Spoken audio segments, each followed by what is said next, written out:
हे पोरस्काडे firing casein gunman म्हणते पुलिसूच आशिल्ले. ह्या आता पुलिसूच सांगतात आणि पुलिसान तांकां भितर उडयल्या.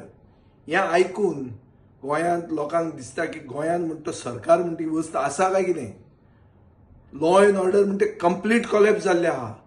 दिसा धवळ्या चोरयो जातात, लोकांक धडायतात, मारतात, गोंयकारांक मारतात आणि गोंयकार आज भयान जगतात.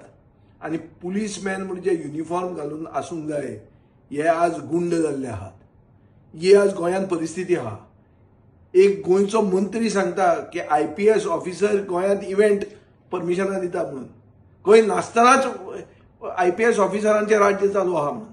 So from the top to the bottom there is a rot and there is a collapse of law and order in Goa. So Goa at least deserves something called a government and Goa deserves better.